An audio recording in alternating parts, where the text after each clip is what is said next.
ये कहानी है सुधा मूर्ति जी की, एक ऐसी मित्र की कहानी जिनका व्यक्तित्व तो बहुत प्रभावशाली था, जो अपनी बात बहुत अच्छे तरीके से कहना जानती थी। मगर फिर उनकी डोमेस्टिक हेल्प के साथ ऐसा क्या हुआ कि उन्हें ये लगने लगा कि उनकी स्थिति तो अपनी डोमेस्टिक हेल्प से भी बदतर है। ऐसी प्रभावशाली स्त्रियां भी क्यों ऐसी मुश्किल में पड़ जाती हैं और ऐसी स्थिति से कैसे बचा जा सकता है, समझेंगे इस रोचक कहानी के अंत में। अलका और सुधा स्कूल और कॉलेज के समय से मित्र थी। अलका यूनिवर्सिटी की स्टार डिबेटर थी। तर्क वितर्क में वो इतनी तेज और हिम्मती थी कि हमेशा अलका के प्रतिद्वंदी मुश्किल में पड़ जाते थे। सभी मित्र अलका को क्वीन ऑफ स्पीच कहते थे। शादी के बाद भी अलका और सुधा ने संपर्क बनाकर रखा। अलका की शादी एक मैकेनिकल इंजीनियर से हुई। उसके हस्बैंड ने अपनी स्मॉल स्केल इंडस्ट्री लगा ली और खुद अलका एक कॉलेज में सोशियोलॉजी डिपार्टमेंट की हेड थी। दोनों मुंबई में वेल सेटल्ड थे। वर्ली सी फेस पर उनका एक आलीशान सी फेसिंग फ्लैट था। सुधा को हमेशा ये लगता था कि अलका की जिंदगी एक परफेक्ट जिंदगी है। एक बार सुधा किसी काम से मुंबई गई तो अलका ने सुधा को अपने घर पर रहने के लिए आमंत्रित किया। वहां सुधा की मुलाकात अलका की डोमेस्टिक हेल्प तुलसी से हुई। तुलसी महाराष्ट्र और कर्नाटक के बॉर्डर की रहने वाली थी। कन्नड़ बोलना जानती थी। वो अलका के घर पर कई वर्षों से काम कर रही थी।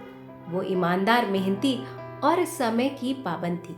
पर उस समय जब सुधा अलका के घर पर थी, एक दिन तुलसी काम पर नहीं आई। घड़ी पर निगाह गई तो अलका परेशान हो गई, क्योंकि उसे आज एक अंतर्राष्ट्रीय सोशियोलॉजी कॉन्फ्रेंस को संबोधित करना था। अब अलका को तुलसी की ऐसी आदत हो गई थी कि उसके बिना उसका हर काम मुश्किल था।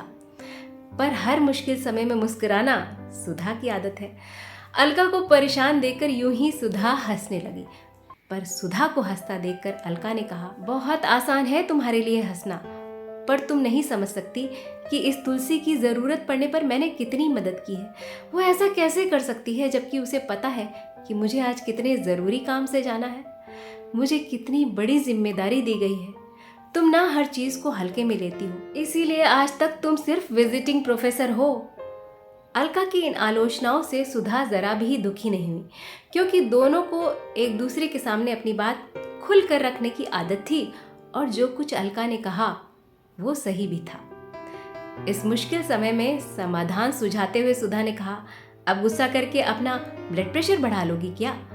क्यों ना हम तुलसी के घर चलें और देख कर आए कि वो क्यों नहीं आई।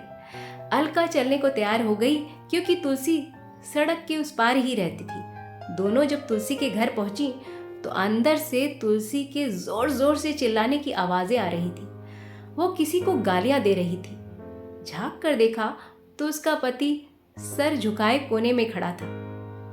ऐसा लग रहा था कि अब तुलसी कुछ सामान उठाकर अपने पति को मार ही देगी। पर तभी तुलसी की निगाह अलका और सुधा पर पड़ गई और वो थोड़ा चुप हो गई। सुधा ने तुलसी से पूछा, क्या हुआ, मुझे बताओ। तुलसी रोते हुए बोली, मैंने अपनी मेहनत की कमाई से सोने के कंगन और सोने की चेन खरीदी थी। कितनी मुश्किल से मैंने पैसे इकट्ठा किए थे और ये आदमी अपनी पान की दुकान शुरू करने के लिए मेरे गहने गिरवी रखाया। ये सुनते ही वो अलका, जो इतनी परेशान थी, एकदम शांत हो गई और सुधा के साथ अपने घर की तरफ वापस मुड़ गई। सुधा को लगा शायद अलका को अपने घर के कामों की चिंता हो रही है, इसलिए वो बोली, चिंता मत करो, मैं तुम्हारी मदद करूंगी। घर पहुंचकर सुधा ने कहा, मुझे खाना बनाना नहीं आता, इसलिए मैं बर्तन कर लेती हूँ। तुम ऐसा करो, तुम चाय बना लो। पर सुधा ने देखा कि एक तरफ चाय बनाते हुए अलका के रुके हुए आंसू जैसे उसके गालों पर लुढ़क आ रहे हों। अलका के कंधे पर जैसे ही सुधा ने हाथ रखा, वो खुलकर रोने लगी। सुधा ने कहा, तुम्हें तुलसी के लिए इतना संवेदनशील नहीं होना चाहिए, इतना दुखी मत हो। अलका ने कहा, मैं तुलसी की चिंता नहीं कर रही हूँ, मैं इसलिए रो रही हूँ क्योंकि मुझे महसूस हुआ कि मेरी स्थिति तो तुलसी से कहीं ज्यादा बुरी है। सुनकर सुधा अवाक रह गई। अलका ने बताना शुरू किया, बहुत मेहनत की है मैंने इस फ्लैट को खरीदने के लिए। बहुत महंगा है ये फ्लैट। इस फ्लैट को खरीदने में मैंने अपनी जिंदगी की पूरी बचत लगा दी। एक एक पैसा मेरी अपनी सैलरी का था।